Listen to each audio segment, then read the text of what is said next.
This is Heavy Conversation with Bruce and Jody, a podcast where we talk about being a big guy in today's world. I'm Bruce. And I'm Jody. Here we go. Here we go. All right, we go. All right, here we go. Hello and welcome to Heavy Conversation. I really wanted to try and do an NPR kind of. I ruined it. Hello and welcome. I saw your face and I lost it. I couldn't. Yeah. So today we're talking about Let me try that again. Today we're talking about positive body image. Yes, and how to foster the a positive self body image, Yeah. like. You know, you have an off day and you're just like feeling off and you're just like, how do we, keep. How do you get your groove back? Yeah. How do we get our groove back? How are we always so jolly and happy all the time? The answer, we're not. We're not. I think we can even step back and take it from an even kind of a higher level sort of thing. And that's to say that it is totally okay for guys to feel whatever way about their bodies. Yeah. To think about that stuff. I feel like for a long time when I was much younger that, masculinity said that I couldn't feel a certain way. I couldn't think about. Period. Yeah. I couldn't think about what I liked or didn't like about my body or try to process any of that or about how I looked or how I felt about myself. And how the outside world is affecting your self-image and all that stuff. Yeah. Right. And when you're told for years and years and years that, because you're a chubby kid or you're a fat guy, that you're less worthy, of course, that's going to take a toll on you. It definitely gets into your internal monologue and some of that self-doubt that you get and, those quote unquote inner voices when you want to go try something new or having whatever. And you're like, oh, you're a fat kid or whatever, whatever names you were called as nicknames or whatever, they kind of pop into your brain. So how do we combat those, or what do we do when we're having those days? And for me, I think a big thing is, knowing that I'm not alone, that I'm not the only person out there who deals with, who struggles with with those feelings. That's a big thing.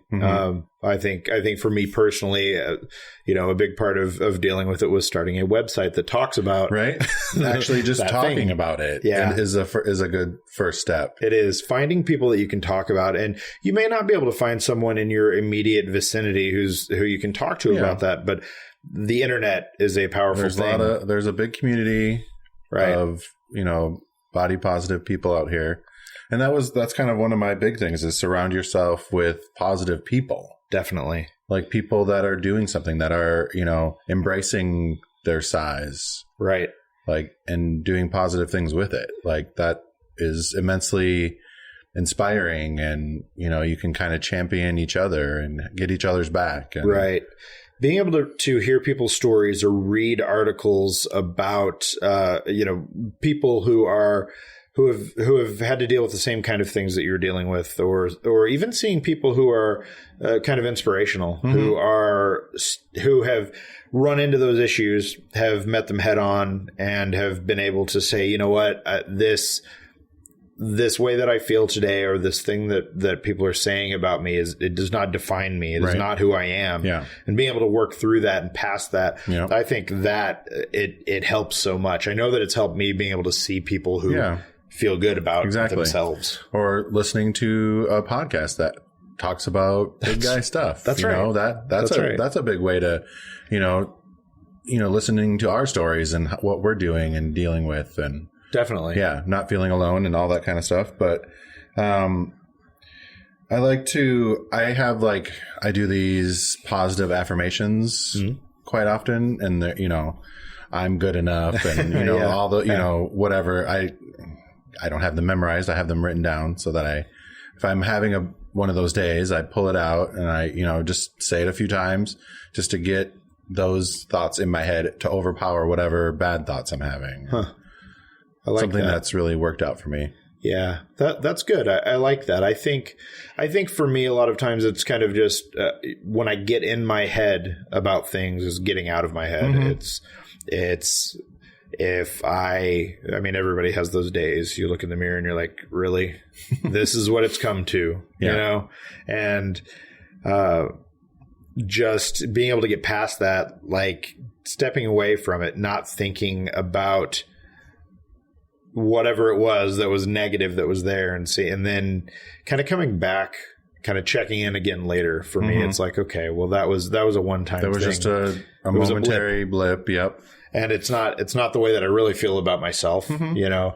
Yeah, you got to look at the bigger picture. Like, what are all the amazing things that you have done or that you are doing, and remembering those really awesome things that you're doing. That's the other thing that helps me, is looking at the other things in my life that are good things. Yeah, like your family, your friends, and right. maybe work or whatever special hobbies that you have, like those amazing things that you do have and that are around you. Yeah. Yeah. Remembering those when you're having those off days or down days. Right. Right.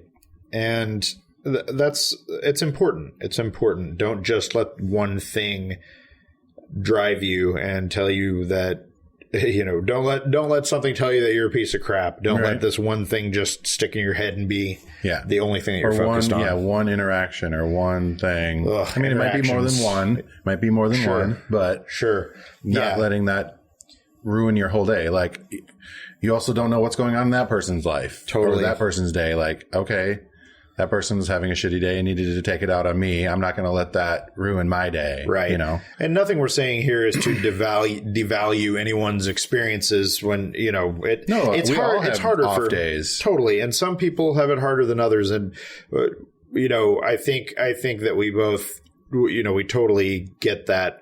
And I think that I think what we're really talking about here are just kind of our coping mechanisms for those things. This is just like what I like to do when I'm having those off days. Because I work kind of a retail situation, and when someone says something off, and I'm just like, okay, they're not having a great day. I might say some other things in my head about them for a moment, and like, okay, they're having an off day. They needed to take it out on me. I'm not going to let that ruin my entire day. Take a moment, take a breath, compose yourself, and go on with your day. Right. That's what I do. That's what I like to do. That's really all that you can do in those situations. Don't let somebody else crap on your day. You know, and I don't. And in most instances, it's not worth putting it back on them, or just the negativity. Just cut it off and let it go. Right. Yeah. Yeah. Well, I do want to cut off the top of this beer and have let's do it. A sip of this. What do we have here? It's called Upheaval IPA. Yes. A Northwest style India Pale Ale by the Widmer Brothers. Yep. Northwest style. I don't know what does that mean. Tastes like beer and flannel shirt. Something like that. Hemp and stuff. Yep. I'm not a huge IPA. Oh, well, whatever. I'm not a huge IPA fan, but I'll give it a try. I'll give it a shot. Thank you. Oh, got to look on my Untapped app to get some more info about this guy. But I do. Ooh, it's kind of hoppy. Yep. Nose to it. Yep. If you have the Untapped app, then you will. It's hoppy. Be able to find passing it to the crew. Yeah. You'll be able to find our list. Oh, yes. Go to the Untapped app and the Apple Store or whatever app thing, and then download it and find the Heavy Conversation beer list so you can follow along with all of our beer that we're having. You can do a search of all our beers. I see what they mean about the Northwest that's in it. It tastes like a tree. I like that. It is. It's like drinking a tree. This is liquid tree. What was this? Upheaval IPA. Upheaval IPA. Yep. Okay. Yep. I like that. It's easy drinking. It's not horrible. It's very what is that? Hop forward. I'm learning new vocabulary for beer. It is hop forward. Hop forward. So it's got a really hoppy start, but it kind of mellows out. It's good though. Yeah, I like that. This is one that I could drink a lot of. Multiple. 2 pounds of hops per barrel. Wow. Is that a lot? That sounds like a lot. I think it is, yeah. Brewed with wheat, the result is a hazy, bold IPA that's unfiltered, unexpected, unapologetic, and uncompromised. Yeah. I don't know if it needs to be unapologetic. I don't know that there's no need for it to apologize, so I guess the unapologetic thing is fine. Yeah. Hoppy, smooth, strong. Yeah, I like that one actually. Yeah. I could drink this IPA. Good job, Widmer Brothers. Is it Widmer? Widmer? Yep. Whatever. You'll get it eventually. Widmeyer, Widmer. Yep. They know who they are. Yep. All right. So, I think, like I said, for me, at the core of it, it's knowing that the issues or struggles or things that I feel that bring me down, knowing that other people are dealing with similar kinds of things. Yeah, absolutely. Helps. Really being part of a community, knowing that you're not alone makes a big difference. I think that there are probably other, there are other things that you could do that. I like to, every once in a while, I kind of go through some of the people or whatever I'm following on social media and just kind of like, are these people like really benefiting me? Right. Is this whatever thing I found? Yes. Are they posting things that are like uplifting or, because depending on what brands or people you're following, sometimes they're posting things that maybe aren't great for your own self-care, and I go through and I don't need all this. I don't need this negativity. I don't need this stuff. There are a lot of turds on social media. Yeah, just get rid of them. Sometimes and you need to flush them. Whatever. Yeah. Yep. Sometimes you need to flush the social media turds. Yeah, I think that's a really great thing to do. I think that it is very easy to get caught up in social media and to just make that such an important part of your day-to-day existence, and that isn't always great. Sometimes you need to disconnect from that too. And sometimes I find for me, because, I'm working from home, that just getting out makes a huge difference. If I'm really feeling like I'm in a funk or I just don't feel good or whatever, a lot of it is just like, if I leave the house and I go work somewhere else, or if I just go and do something that has nothing to do with work, go see a movie, go, I don't know, just go and do something that I enjoy. It makes a big difference as well. Like your Chubster monthly meetup. That was fun. I joined you at this last one. That was really fun. And met some really great people in the community here. It was awesome. It was a lot of fun to do. That was our second meetup here in Portland. We're going to do them in different cities kind of throughout the year, I think. But like just being able to do that and kind of meet up with people and get out and, interact, it makes a big difference. And I'm predisposed to not doing that kind of stuff and not getting out there and doing that. Yeah. We've talked about this in other episodes. And I just think that trying to push out of that, a little bit out of that comfort zone and, kind of interact with people, it helps. Yeah. I definitely notice a difference when I do that. Yeah. Because I was all jazzed up about the people I met and following up with them. Like, what are they doing? What they have cool projects that they're working on. Right. Like, it was awesome. I was like inspired, or I am inspired by a lot of those people that are doing some awesome stuff. So. I feel like more often than not, you end up meeting cool people when you go out and do things. And it's just kind of allowing yourself to do that and allowing yourself to be open and just kind of go with it. And I feel like that is like anything else where it takes practice to be able to get out there, meet people and talk and interact. And it is a skill that you need to just practice. Absolutely. Out, put down the phone and get out there and talk. I think something else that, I don't know that we need to touch on this, we need to go really in depth, but just kind of touching on it might be good, is that, if you feel like, I guess I would say that there is nothing wrong with having to take medication if you need to take medication to help you out. You absolutely should not feel like that is like you're less, or like, you know, it's, you got to Absolutely do not. what you've got to do to get to a place where you can cope. Yeah. And, you know, if you need to do that, do it. Yeah. I mean, I've If done other things aren't working for you, and that's, Absolutely. that's what, exactly. Yeah. I've done it in the past, and I was on antidepressants for a number of years when I was younger and going through some stuff, and totally. yeah, Yeah, and there's no shame in that. It's important that you take advantage of the resources that are available to you, whatever they are. Yeah. You know, so, you know, if you feel like if you're there and you feel like that's something that you need, or you've been thinking about that, you know, it's worth talking to somebody. yes, definitely talk to someone. Yeah. There's another thing that my partner does quite a bit. He does, like, I don't remember if it's like the top 3 or top 5, just listing good things for the day. Like, what happened today that was great.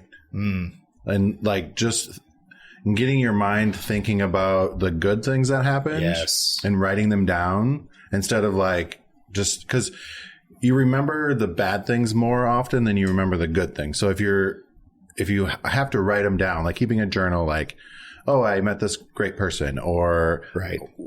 I found this really cool pizza place, or whatever fun, great things happened in the day, writing them down so that you're kind of getting your brain to think about those positive things. Oh, 3 grateful and 3 things that went well. Oh, in the AM. Sorry, he wrote it down for me. Sorry. 3 things that you're grateful for in the AM, and then 3 things that went well in the PM is what he does. I like that. Yeah. So I've been I do it a little bit in my phone. I'm not good at like keeping an actual journal.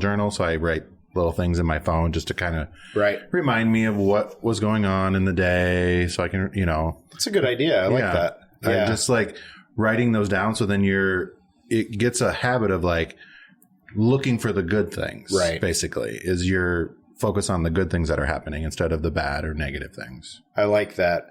I don't go as far as writing them down, but I do try to think about the good things that have happened or the positive things that are coming up. Or, you know, there's always something that's coming down the road or something that's happening. And I try to focus on those things because, you know, I feel like overall, I mean, life is exciting. You never know what's going to happen. And Life is like a box of chocolates or something. a great man said that once. Yeah.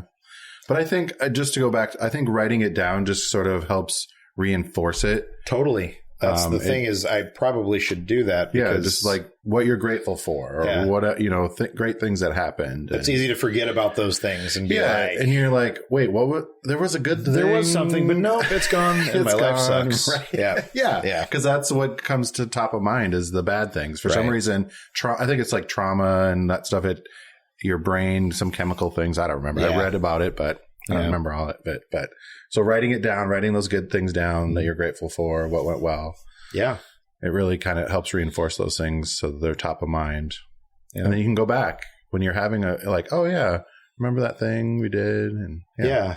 I would love to hear what other people are doing and how they keep on track, like what works for them. Yeah. What do you do when you're having an off day or a bad day? What do you do to turn it around? Or what are you doing on a regular basis to keep, you know, a positive attitude and get through the day and get through the week? Right. And do you do day to day? You're just one day at a time, or do you have goals, or what do you do? Yeah. What is it that works for you to keep you positive? inspired? Yeah. How do you stay positive? I think for me, it's a lot less about like body image kind of things, and it's more about interactions. Yeah. Just in general, it doesn't have to do just about your body image, but you know, if something with work doesn't go the way that I planned for it to, or I didn't think something through and I did something and then I realized I missed. Yeah. Oops. Yeah. So those kind of things. Yeah. How do you not get down on yourself? Yeah. So share some of your techniques or what you're working on or what you do to keep positive about stuff. Yes. Tweet at us at Heavy Conversation Podcast. Yes. Message us on Instagram. Make sure and maybe share this episode with a good friend of yours that's needing a little uplift or something, or yeah, tell us what's working for you, and maybe we can compile some of those things and talk about them in the future. We'd love to share some of what works best for you guys, and maybe we can share it with the rest of the listening audience. Absolutely. All right. Well, thanks, guys. It was a pleasure. Thanks, Bruce. Thank you, Jody. Bye, y'all. Bye-bye. Thanks for listening to Heavy Conversation. Be sure to like and subscribe on iTunes or wherever you get your podcasts.